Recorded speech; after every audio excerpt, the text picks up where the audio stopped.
Pulsar Yuji 3 bike, এই বাইকের problem হচ্ছে বাইকের রিং পিস্টন চলে গেছে এবং কি বাইকের ক্যাম খেয়ে গেছে, বাইকের রুকারও খেয়ে গেছে। তো কি কারণে খাইছে সেই বিষয়টা দেখাচ্ছি আপনাদের।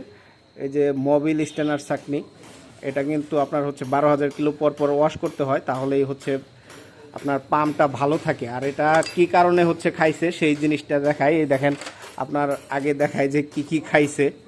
এই দেখেন, গাড়ি হেডে এক ফোঁটা মোবিল উঠে নাই। এই যে এখানে মূলত আপনার এটা হচ্ছে ক্যাম, এই ক্যাম দেখেন কি পরিমাণ খাইছে। এই যে এখানে খাইছে।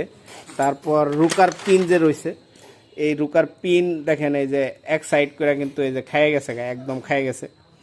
তো এরকম খাওয়ার কারণ হচ্ছে যে হেডে ঠিক মতো মোবিল উঠে নাই। এই বাইক যখন সেট আপ করা হচ্ছে, তো গ্যাসকেটের মধ্যে দেখেন কি পরিমাণ আঠা, আপনার অতিরিক্ত আঠা দেওয়া হয়েছে। আর আঠা দেওয়ার কারণে আমি যেটা পাইলাম যে এই যে এটা এই সাইড দিয়ে হচ্ছে মোবিল উঠে, তারপর স্টারি পাইপ দেওয়া আপনার এদিক দেওয়া মোবিলটা হচ্ছে যে এদিকে আসে। কিন্তু এই যে ছিদ্র আছে একটা, দেখতে পাচ্ছেন এই যে একটা যায় রয়েছে। তো এইটার কারণেই মূলত হচ্ছে যে মোবিলটা ঠিকমতো পাস হইতে পারে নাই, আপনার মোবিল হেডে ঠিকমতো প্রবেশ করতে পারে নাই। এর কারণে আপনার হচ্ছে যে আপনার বাইকের রিং পিস্টন চলে গেছে, বাইকের ক্যামরুকার খেয়ে গেছে।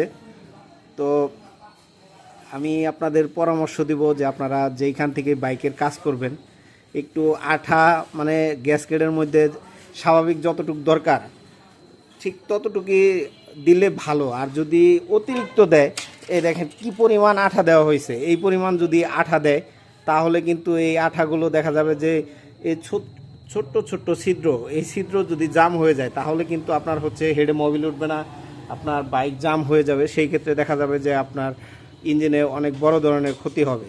তো যে এই বাইকের ক্ষেত্রে যেটা হয়েছে যে ক্যামরুকার চলে গেছে, পিস্টন চলে গেছে, অনেক কিছুই খেয়ে গেছে।